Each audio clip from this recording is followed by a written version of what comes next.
my name is Alaygra Wells, everybody, and I've got next. You next up and you ain't been on SportsLifeTalk. Like, what are you doing? Hey, you better hit him up. Look, you breaking next and you up next. Kings and queens go hard. Rise and star on the big scene. Make them know who you are. You don't break a sweat. Don't settle for less. They put you through that test. Your resume that flex. Who got next? Who got next? SLT, ready, set, go. Who got next? Who got next? Living my dreams and all your goals. Who got next? Who got next? You can ask B. Jones or head coach. Who got next? Who got next? You next up, so here's my vote.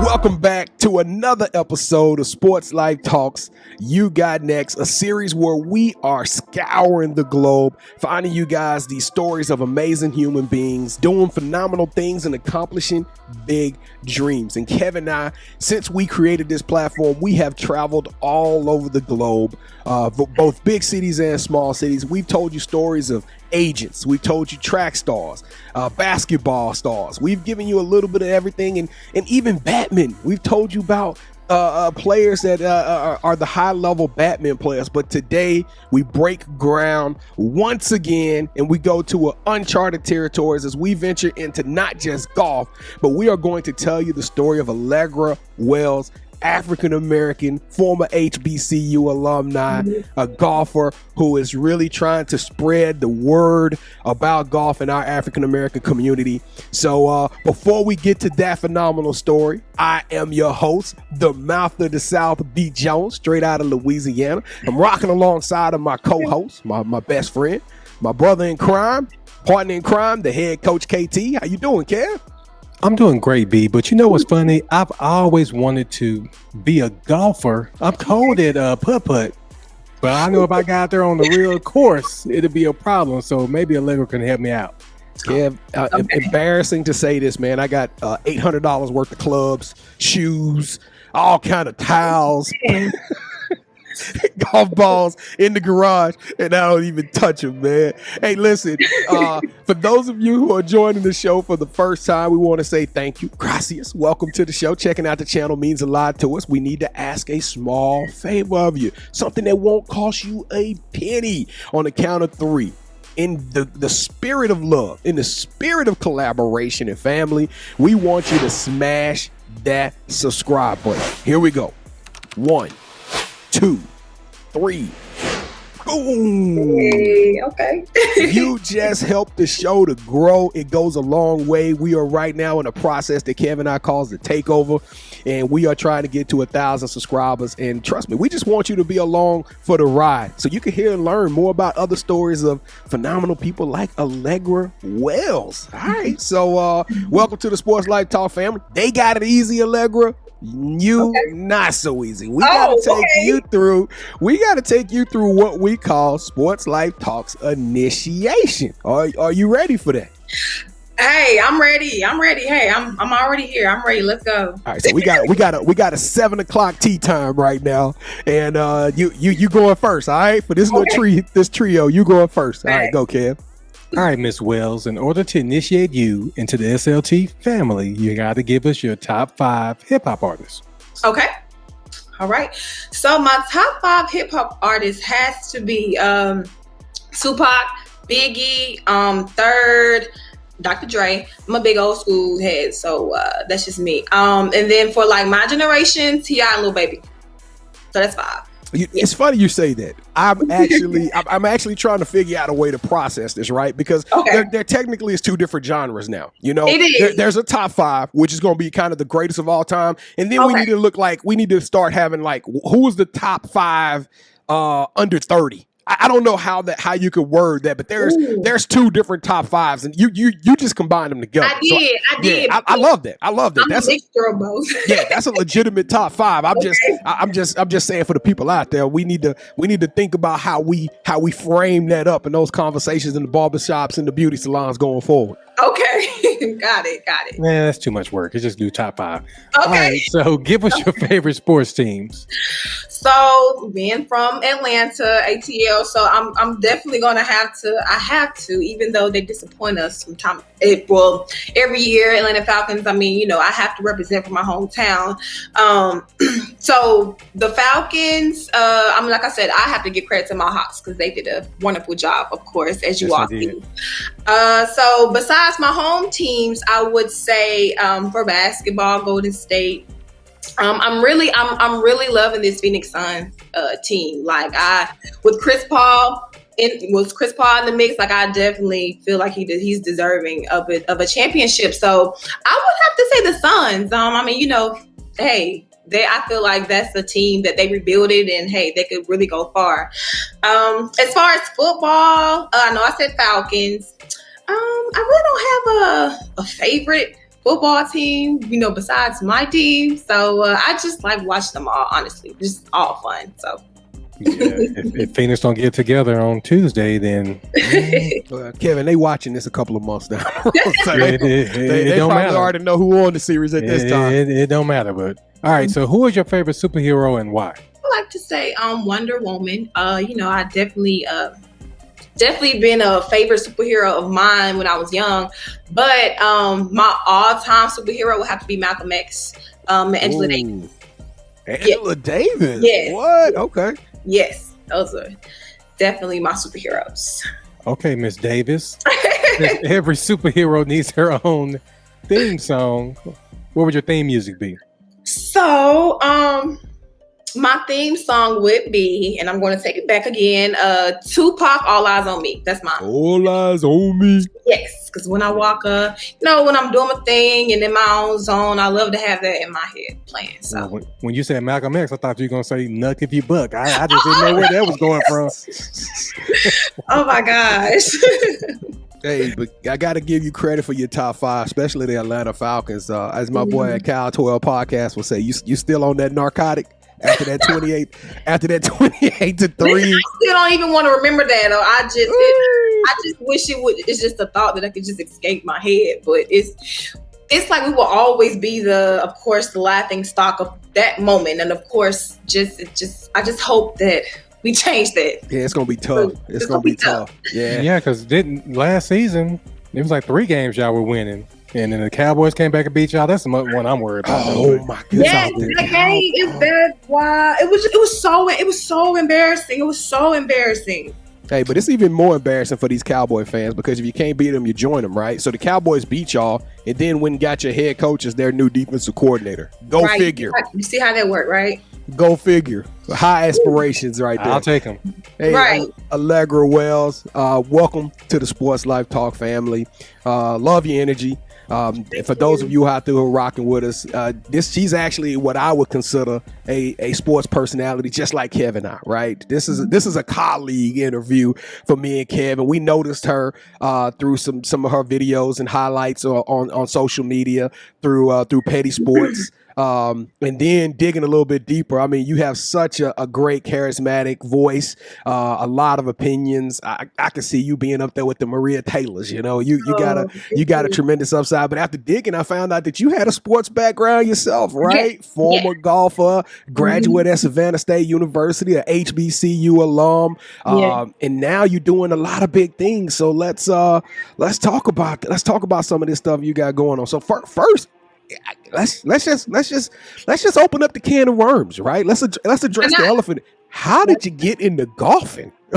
It's not a lot. We don't see a lot of us on the golf course. How did a young, skinny black girl get into golf? In my hometown of Atlanta, of course, we actually had summer camp. And I'm not sure if you all are familiar with the First Tee. The First Tee is a nationwide golf program. It's located. Never heard of it. It's okay. You can Google it. But basically, it's a huge golf chapter geared towards the youth, empowering the youth and getting them into the game of golf. And so it's a lot of chapters in mostly each state, all 50 states. So long time ago, they actually, the chapter in Atlanta will always have summer camps. And so my uncle that I give praises to him because he's the one who got me to the game. He got me, my brother and my cousins into the game. So he's the main reason why I'm here today. So he actually told my mom, he was like, hey, what are they doing during the summertime? And my mom was like, well, they're not doing anything. They need to get out my house. So he was like, well, you might as well go ahead and I want you to sign them up for golf lessons. So my initial reaction, I was like, golf? I was like, okay, it's something different. So me and my cousins, we basically started out playing golf together. So I remember my first day at camp, it was just, wow, it was just amazing to just see like a lot of people who look like me playing. The atmosphere was just a family oriented atmosphere. My uncle, when my first day, when he brought us there, he just gave us our golf clubs and gave us our balls and got the visors and everything. And then from that day, it was just history. I just basically fell in love with it. So I actually started at 9, and then I actually played up until I was about, I would say 14, because between 9 and 14, I was dedicated. I actually won some tournaments, some junior tournaments. But at 14, I told myself, I was like, well, golf, I'm gonna try to get out of it because like none of my friends weren't playing. And of course, golf was not that common sport like basketball or, football or just, for my friends, dance or track or cheerleading. So I just felt like golf was just like, let me kind of take a seat back from it, because none of my peers were playing it. So I kind of looked at it as just like a little small hobby. So I didn't stay too far out of the sport. So I stopped at 14. I picked it back up immediately, like at 17. And I told my mom, Mom, I really miss how unique the sport was. It's very competitive, and I just miss, because golf is an individual sport, and I really just miss just being me, being on my own time, just standing out. A woman of color, of course. I just feel like I get that sense of motivation because I wanted to inspire women behind me. Yeah. So I got back in at 17 years old, and so I told my mom, I said, Mom, I want to play in college. I said, listen, I've watched a lot of LPGA players, so I'm going to tell you all what LPGA is. So LPGA is the Ladies Professional Golf Association. So the association was founded in 1950 by 13 women. So actually, the LPGA, that was really big when I was in high school. My high school didn't have a golf team, so I was looking at LPGA golf players, using those as motivation. And then I just know that I noticed, I'm like, wow, like it's hardly nobody that looks like me on tour. And even if you all look at the LPGA, or I'm pretty sure you can follow my Instagram, or you can just see it. It's not many of us on tour. But Michelle Weed, like the closest one. Oh man, so it's not many black women on tour, but now it's becoming like literally like we Black women in golf, like it's literally the new wave right now. So I know, like I said, in high school, it really wasn't too many black women, but now, like as I've gotten older, like it's been a lot of black women who have been pushing that momentum to just get on tour. So I told my mom, I said, I want to play college golf, and she told me, she said, okay. She hired me a instructor, and literally I've been working with him ever since of course my freshman year of college. So my freshman year of college, I didn't start at Savannah State. I started at Georgia Military College, which is a 2-year school. So I got my associates there for 2 years. But of course, I was taking those 2 years out to train and practice to make it to Savannah State. And actually, I actually walked on Savannah State without playing high school golf. I just, I literally trained and just put my best foot forward. And I said, I'm going to make this team. And so my coach, he saw me, he worked with me, of course, there was some things that I needed to improve on, but he worked with me. He saw the potential, and the rest was history. He gave me a spot on the team, and I played for them for 2 years, but they were two good years because I took the last year off to graduate, of course. So, wow, it's a lot. So I played college golf, and then my last year, I told myself, I was like, well, I do want to dibble into sports, like more of the sports world. So I was a sports reporter for all the teams. I wrote articles for our teams, did some stand-ups for Savannah State University. So I was quite the busy person at Savannah State. I did a lot of things. So I hope I could like crunch that in. No, I love it. Well, let's keep moving on to those. So, but you said something about how you had a lot to work on. That's the sport of golf. I mean, yes, it's people. Tiger Woods still has to get coached up and work on certain things. That's a game that you're always evolving your skills. Now, so one of the things doing research that caught my attention was you had the opportunity to sit down with some MBAers, Kyle Korver, J.R. Smith. Tell us a little bit about that program and how you had the opportunity to meet those guys and what y'all talked about. Wow. So honestly, I really have to, when people see my Instagram and see that, it's like I'm pinching myself because I'm like, wow, I really did like meet them. But that was an amazing experience. Wow, like that was just something that I thought I was dreaming the whole time. But anyways, so I actually met JR and of course Kyle Korver. They were actually guest on a golf show called Saturday Foursome. So Saturday Foursome is ran by Edgar Evans, and he's from Augusta, Georgia. And he's a teaching pro.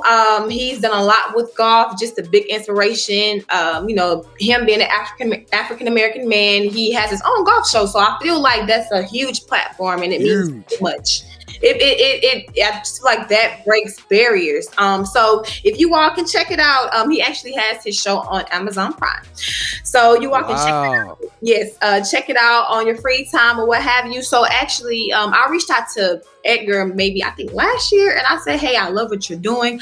I told him, I said, hey, I want to combine two of my skills, my golfing skills and of course my broadcasting skills.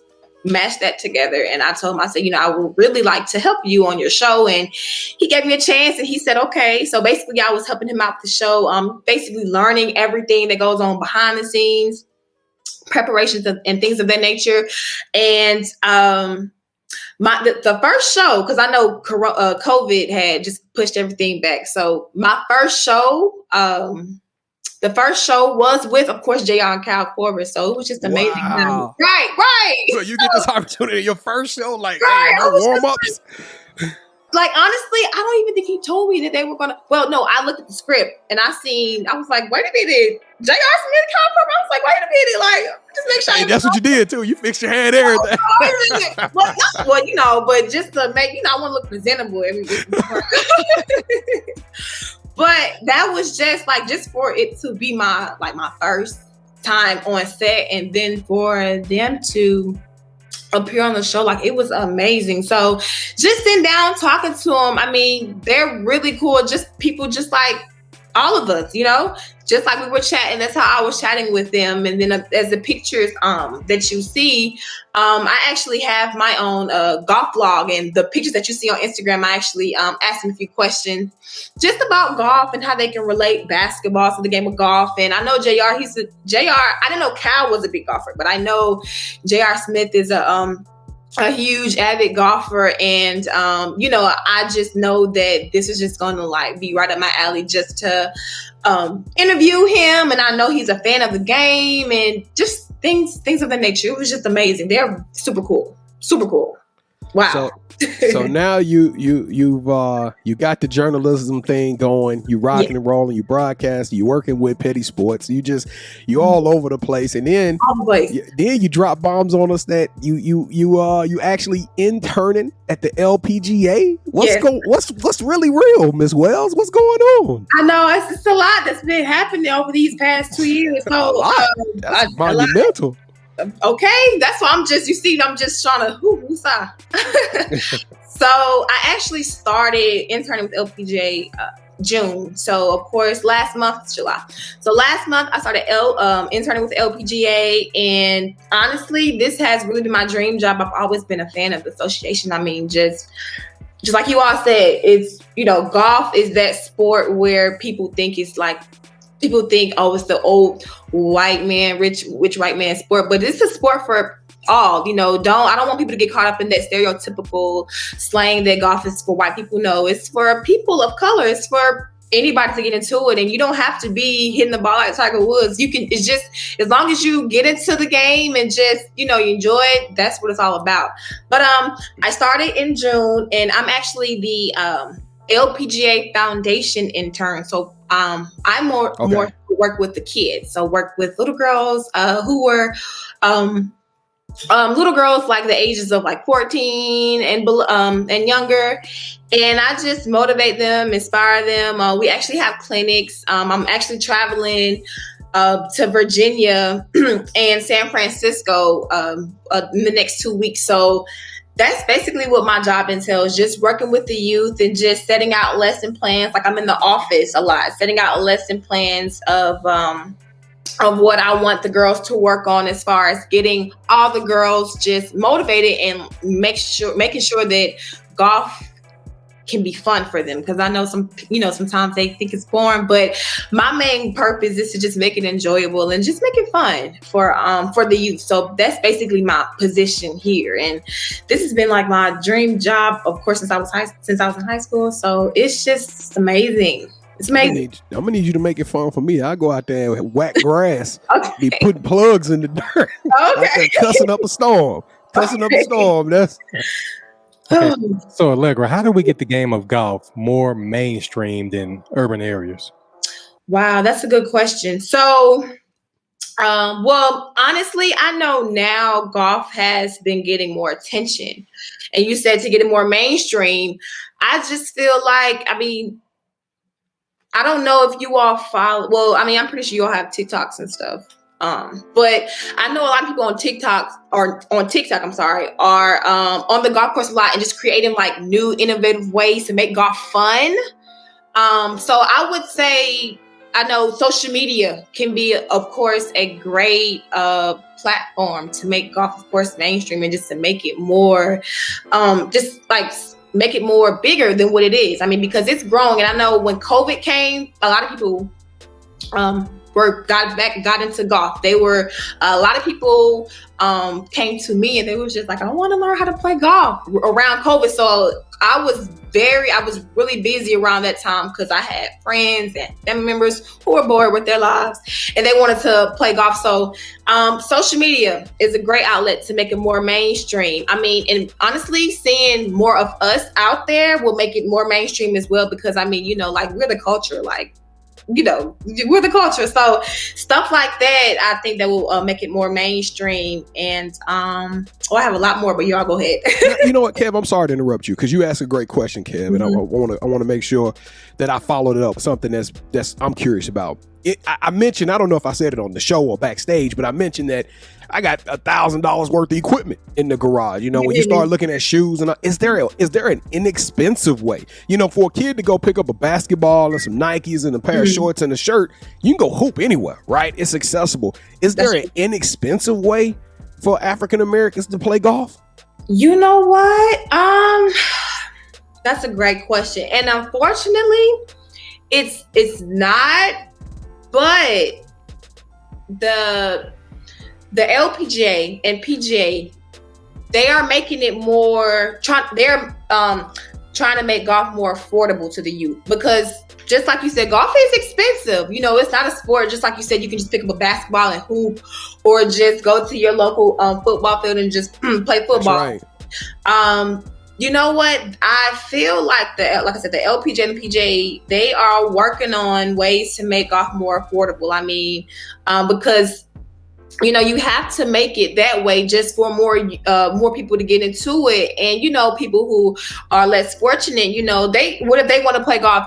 They should basically have ways for them to get into it and just not feel like it's a burden as far as financial wise. So that's a great question. But I know the PGA and the Lpga are working hard on that. I'm not sure exactly when they're gonna probably announce certain things as far as cost wise, but they're working on it.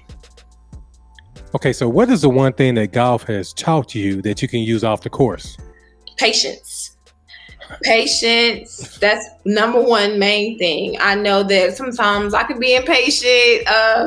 Besides, like when I'm away from the golf course, but golf just teaches me patience. Like patience with myself, patience with my game, and patience with the players who I'm playing with. So that's number one thing. And golf is basically like life. I mean, you're gonna hit good shots, which of course, that's what we want. Then you're gonna hit some bad shots that are out of bounds or things of that nature. So, and just like life has its ups and downs, but of course you're gonna keep going through life. And just like the game of golf, you have to play it through. You have to play your game and just play it through, no matter how the outcome is or what you think you're not going to do right. You have to play through. And I know one thing people always ask me, they were just like, how do you play it, the sport? Like, because they say that you're just focusing on this little white ball and you have the skinny golf club. And I tell them, I say, golf is 80% mental and then the rest is physical. Like if this has to be there. Every time you step on the golf course, this has to be right. That's why anything that I'm going through at the time, I block that out. And when I play golf, I be in my own zone. But yes, golf is 80% mental. If you don't have this up there right, you're not going to do good. You have to speak to yourself when you're playing golf. It's just like anything else. You got to speak to yourself. It's more mental than physical. So. Okay, Alaygra. So this is the part, where I get in your business, okay? Oh boy, okay. I think I know what you're gonna ask, but okay, go ahead. Okay, so have you seen the movie Happy Gilmore with Adam Sandler? Yes. Okay, so his love interest in the movie was Virginia, okay?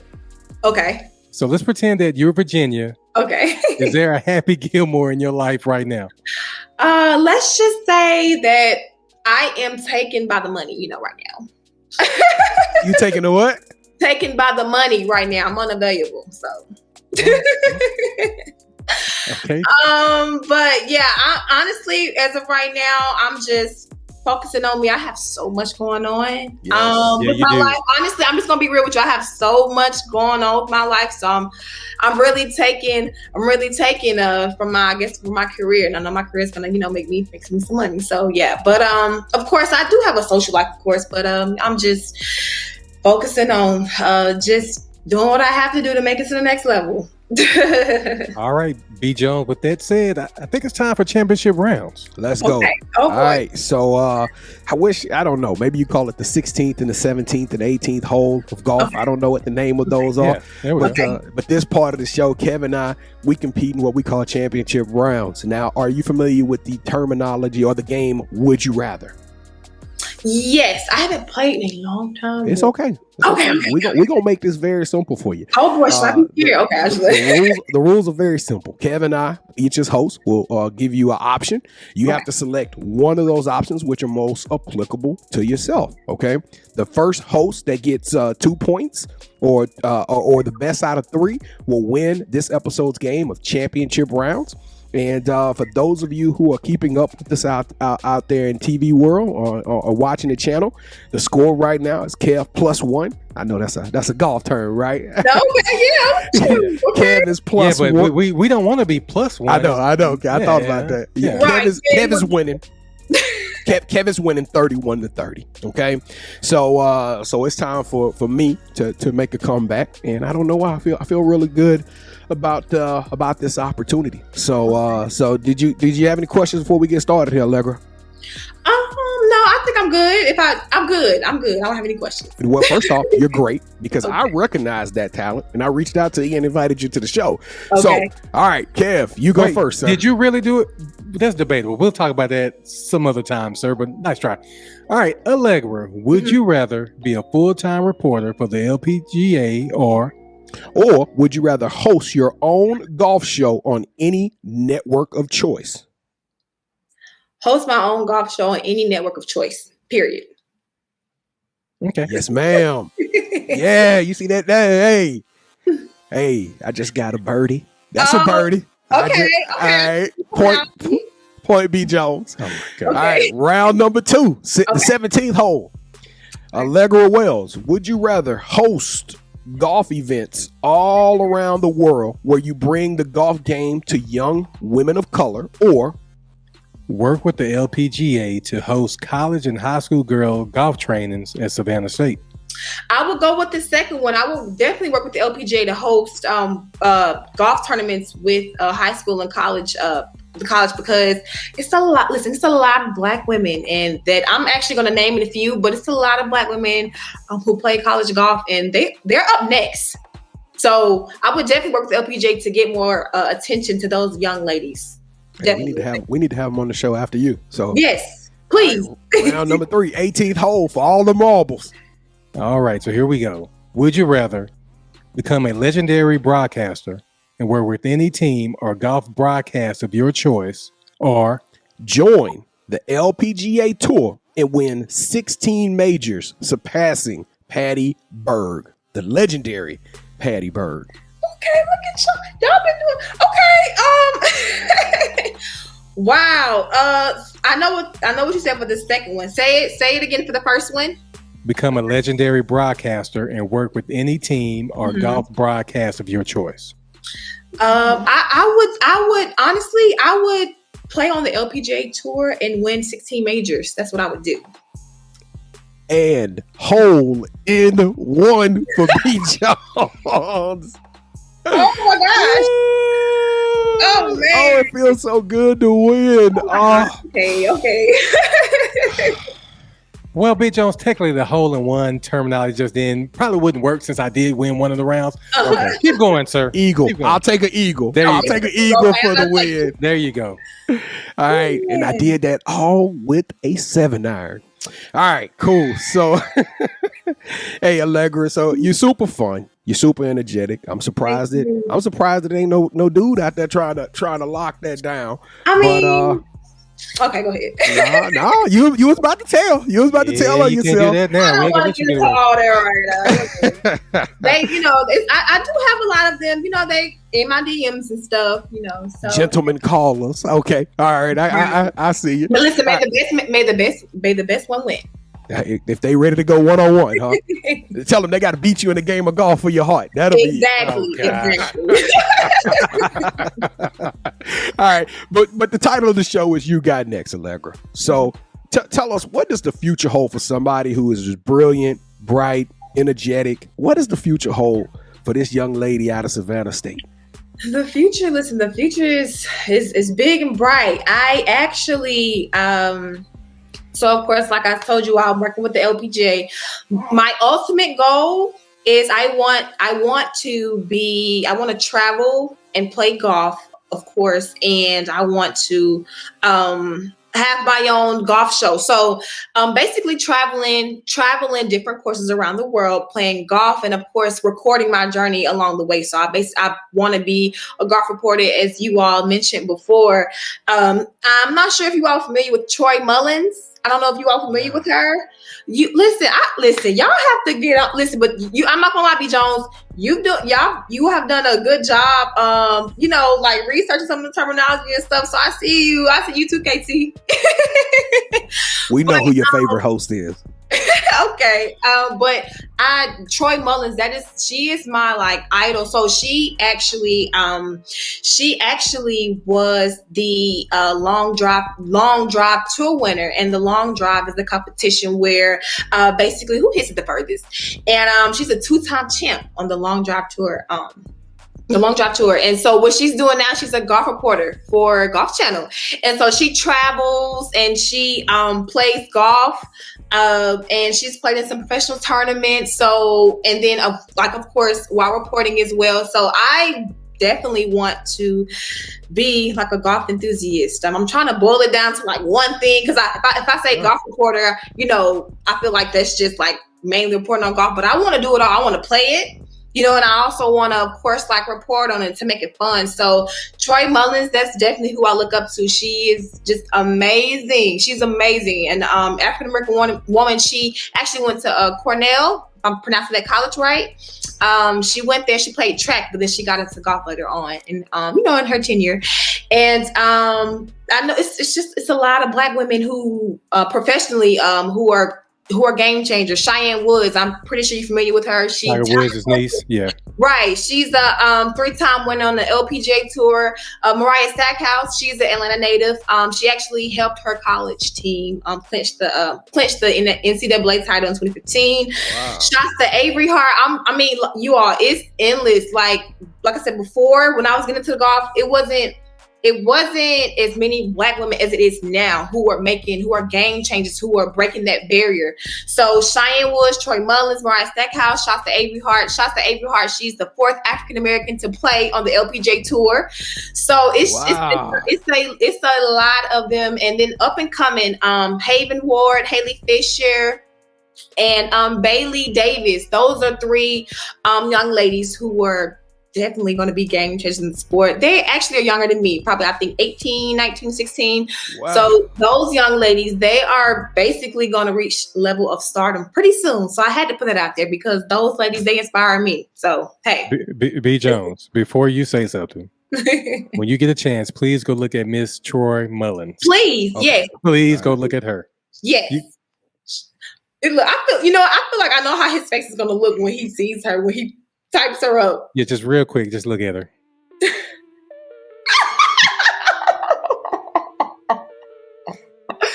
Listen, golf produces beautiful ladies, as you all can see. Oh yes, we're not taking anything away from golf. You okay, Joe? You okay? Brother. Casey, have you seen her before? I just looked it up live on air. What y'all just saw was my reaction. Okay. Yeah.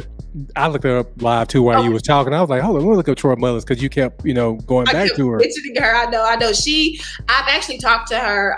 We keep in touch. And she's, like I said, she's a huge role model. And I definitely want to do what she does. I want to, be alongside with her, traveling, playing professionally golf, and hey, broadcasting it. So you all please look at her videos.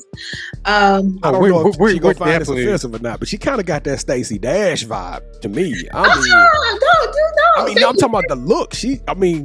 When we own Stacey Dash. Okay. I can't with him. I can't. Okay, so Alaygra, where can people find you on social media? Okay, so people can find me on Instagram, Alaygra _Wells 24. It's very simple.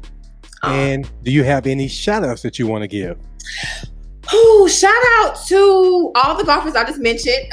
Shout out to all of them. Shout out to my mom, my dad. Shout out to my uncle who got me to the game.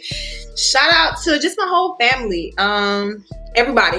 Shout out to people who have supported me along my journey. Shout out to all my family.